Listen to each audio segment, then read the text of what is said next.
जय हिंद दोस्तों। आज हम वीकली करेंट अफेयर डिस्कस करेंगे 7 फरवरी से 12 फरवरी तक इम्पोर्टेंट करेंट अफेयर। चलें क्वेश्चन नंबर 1। क्वेश्चन नंबर 1 क्या कर रहा है, किस राज्य ने ओपन एयर क्लासरूम प्रोग्राम प्रय शिक्षालय लॉन्च किया है?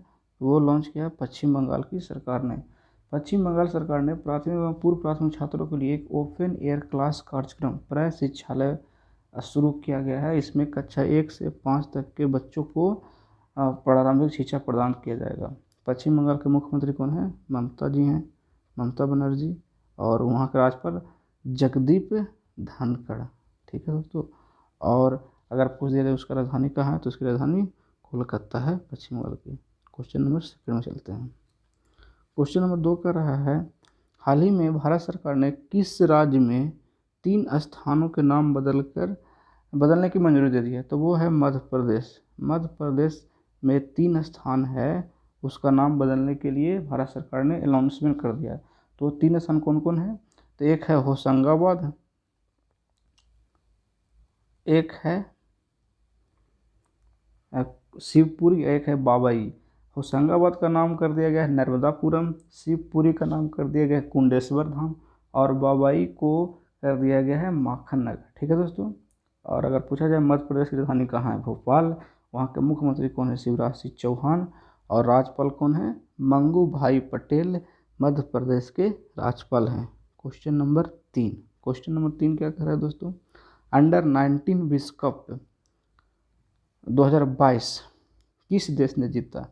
तो ये अंडर 19 विश्व कप का जो 2022 का वर्ल्ड कप था वो अपना देश भारत ने जीता है। ठीक है। भारत ने इंग्लैंड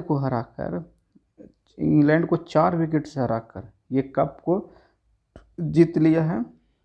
भारत यह रिकॉर्ड 5वां बार ये खिताब जीता है। इससे पहले 2000 ईस्वी, 2008 ईस्वी, 2012 ईस्वी, 2018 में भी 4 खिताब जीत चुका है। ये 2022 वाला अंडर 19 विश्व कप वाला 5वां कप था। इस समय इसके कप्तानी को कर रहे थे तो यश ढूल 2022 वाले अंडर 19 क्रिकेट विश्व कप का कप्तानी कर रहे थे। ठीक है दोस्तों, आगे चलते हैं। Question number 4। क्वेश्चन 4 क्या कह रहा है, सौरव गांगुली ने दुनिया के तीसरे सबसे बड़ा क्रिकेट स्टेडियम की आधारशिला कहाँ रखी? यानी कि दुनिया के सबसे बड़ा क्रिकेट स्टेडियम का आधारशिला कहाँ रखा गया है? तो वो रखा गया है जयपुर में। जयपुर में इसका आधारशिला रखा गया है। पहला कौन है दुनिया का सबसे बड़ा क्रिकेट स्टेडियम? तो नरेंद्र मोदी स्टेडियम जो अहमदाबाद में है। दूसरा कौन है? तो ऑस्ट्रेलिया का मेलबर्न। और तीसरा कौन हो गया? जो जयपुर में बन रहा है। यह 100 एकड़ ज़मीन में बनेगा दोस्तों। इसमें 75,000 कैपेसिटी रहेगा दर्शकों को बैठने का। इसका आधारशिला कौन कौन रखे? तो बीसीसीआई के अध्यक्ष सौरव गांगुली और राजस्थान के सीएम अशोक गहलोत जी ने इसका नींव रखे हैं। ठीक है दोस्तों। चलें क्वेश्चन नंबर 5। क्वेश्चन 5 क्या कर रहा है, किस तिथि को महान गायिका लता मंगेशकर जी का निधन हो गया? 6 फरवरी। 6 फरवरी 2022 को लता मंगेशकर जी का निधन हो गया मुंबई में। ठीक है दोस्तों, इनके बारे में जान लेते हैं। लता मंगेशकर जी को भारत रत्न मिल चुका है। 2001 ईस्वी में इन्हें भारत रत्न पुरस्कार से सम्मानित किया गया था। 1990 में इनको दादा साहेब फाल्के पुरस्कार भी मिला था। और यह 36 से अधिक लैंग्वेज में गाना गा चुके हैं दोस्तों। लता मंगेशकर का निधन 92 ईयर्स की एज में हो गई। ठीक है दोस्तों, आगे चलते हैं। Question number 6। क्वेश्चन नंबर 6 कह रहा है, एनसीईआरटी के नए निदेशक कौन बने हैं? तो एनसीईआरटी, पहले एनसीईआरटी का फुल फॉर्म क्या होता है? National council of education and research training. इसके जो अभी निर्देशक बने हैं वो बने हैं कौन? DK, option number B, DK Saklani ji बने हैं। एनसीईआरटी की स्थापना कब हुआ है? तो 1961 में इसका स्थापना हुआ है। इसका मुख्यालय कहाँ है? तो नई दिल्ली में इसका मुख्यालय है। ठीक है दोस्तों, आगे चलते हैं। Question number 7। मानव तस्करी पर अंकुश लगाने के लिए आरपीएफ रेलवे प्रोटेक्शन फोर्स ने किस ऑपरेशन की शुरुआत की है? तो वो शुरुआत की है आहट ऑपरेशन की शुरुआत की है। इसमें क्या है, आहट ऑपरेशन में क्या होगा कि यह ऑपरेशन के तहत विशेष रूप से महिलाओं और बच्चों को तस्करों के चंगुलों से बचाने पर ध्यान केंद्रित करेगा। ठीक है दोस्तों, मैंने जो तस्कर रहते हैं ना उससे बचाने का कोशिश करेगा। और रेलवे जो है पूरे देश में लगभग 21,000 ट्रेन का परिचालन करती है। अब रेलवे के बारे में कुछ जानते हैं। रेलवे की स्थापना कब हुआ है, तो 16 अप्रैल 1853 में। इसके अभी मंत्री कौन है, रेलवे मिनिस्टर कौन है, तो अश्वनी वैष्णव जी हैं। इसका मुख्यालय कहाँ है, तो नई दिल्ली में मुख्यालय है। चलें क्वेश्चन नंबर 8।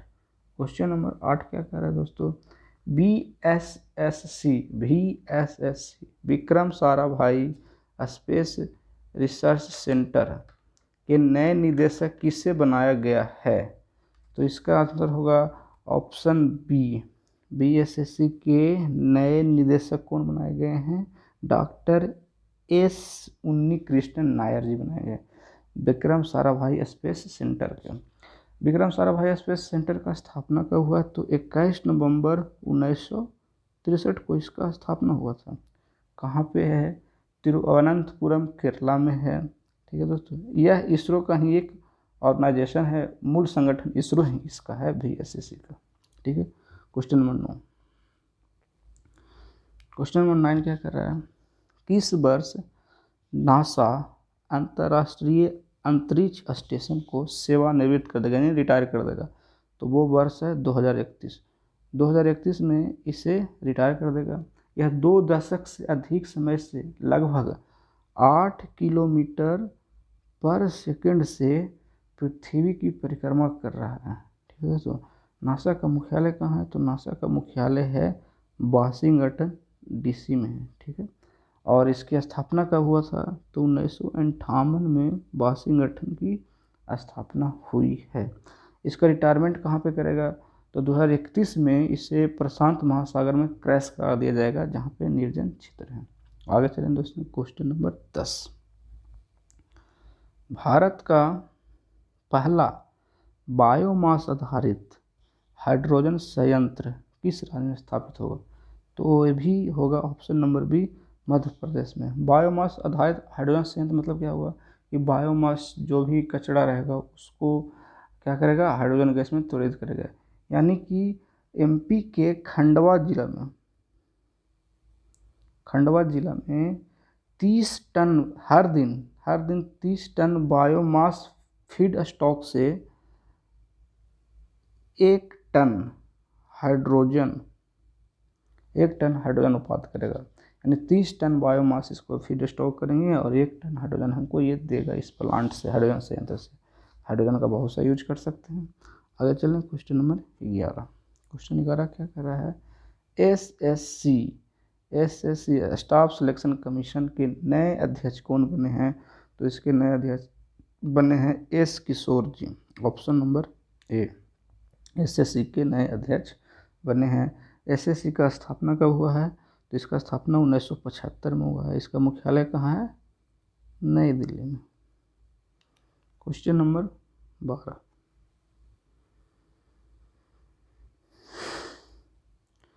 हाल ही में केंद्रीय ऊर्जा मंत्री पावरथॉन 2022 लॉन्च किए हैं। पावरथॉन जैसे मैराथन होता है ना, उसे पावरथॉन लॉन्च किए हैं 2022 का।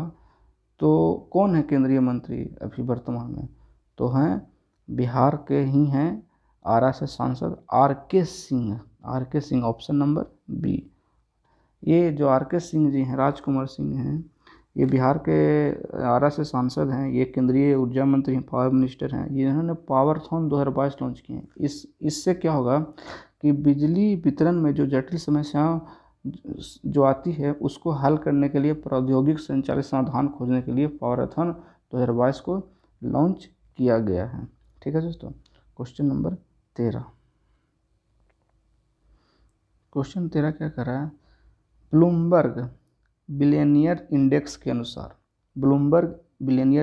के अनुसार एशिया के सबसे अमीर व्यक्ति कौन हैं, तो 8 फरवरी के पहले मुकेश अंबानी थे, लेकिन 8 फरवरी के बाद गौतम अडानी जी हो गए ऑप्शन नंबर ए।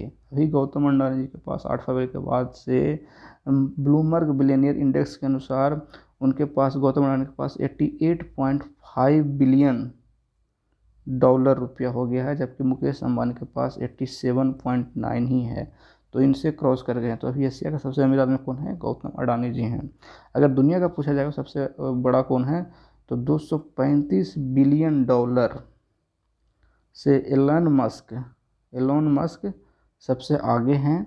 और अगर बात करेंगे तो दुनिया में गौतम अडानी कौन से स्थान पे हैं, तो ये 10वें स्थान पे होंगे। ठीक है, भारत में पहले, एशिया में पहले, लेकिन दुनिया में 10वें स्थान पे गौतम अडानी जी हैं सबसे अमीर व्यक्ति में। ठीक है दोस्तों, क्वेश्चन नंबर 14। क्वेश्चन 14 क्या कर रहा है? अहमदाबाद IPL टीम का आधिकारिक नाम क्या रखा गया है?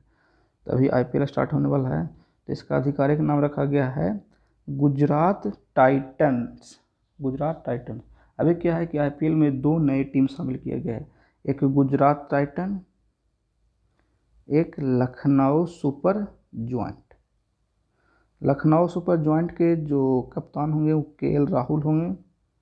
इसके गुजरात टाइटंस के होंगे हार्दिक पांड्या। हार्दिक पांड्या को गुजरात टाइटंस ने 15 करोड़ में खरीदा। ठीक है दोस्तों, क्वेश्चन नंबर 14। क्वेश्चन नंबर 14 क्या कर रहा है? 14 तो हो गया। 15वां क्वेश्चन 15 क्या कर रहा है? 45वां अंतर्राष्ट्रीय कोलकाता पुस्तक मेला कब से शुरू होगा? तो ये अंतर्राष्ट्रीय कोलकाता पुस्तक मेला होगा 28 फरवरी से। 28 फरवरी से ये लॉन्च हो, शुरुआत होगा। इसकी स्थापना, इसकी उद्घाटन करेंगे ममता बनर्जी जी करेंगे, जो वहाँ के CM हैं। यहाँ पे दोस्तों बहुत दूर दूर से लोग आते हैं कोलकाता पुस्तक मेला में। बांग्लादेश, USA, रूस, ईरान, स्पेन, इटली, जापान से सभी लोग आते हैं यहाँ पे। ये चलेगा कब से कब तक? ये चलेगा 28 फरवरी से लेकर के 13 मार्च तक। 13 मार्च तक ये चलेगा इसका पुस्तक। क्वेश्चन नंबर अब 16वां देखते हैं। क्वेश्चन 16 क्या कह रहा है? अटल बिहारी वाजपेयी नामक पुस्तक किसने लिखी? क्वेश्चन नंबर 16 कह रहा है कि अटल बिहारी वाजपेयी नामक पुस्तक किसने लिखी है? तो ये प्रसिद्ध लेखिका सागरिक घोष जी ने लिखे हैं। ये अटल बिहारी वाजपेयी के बायोग्राफी पे ये किताब लिखा हुआ है, उन्हीं ने लिखा है। इनकी सागरिक घोष की एक और सबसे प्रसिद्ध पुस्तक थी, इंदिरा गांधी पे लिखा हुआ था, इंडियाइज मोस्ट पावरफुल प्राइम मिनिस्टर नामक पुस्तक भी लिखी थी इंदिरा गांधी के ऊपर। तो अभी अटल बिहारी वाजपेयी के ऊपर कौन लिखे हैं? सागरिक घोष जी लिखे, उनके जीवनी पर आधारित हैं। आगे चलते हैं दोस्तों, क्वेश्चन नंबर 17। विश्व यूनानी दिवस कब मनाया जाता है? तो विश्व यूनानी दिवस मनाया जाता है 11 फरवरी को। 11 फरवरी को विश्व यूनानी दिवस मनाया जाता है। ये क्यों मनाया जाता है? तो विश्व यूनानी दिवस हर साल 11 फरवरी को एक प्रसिद्ध भारतीय यूनानी चिकित्सक हकीम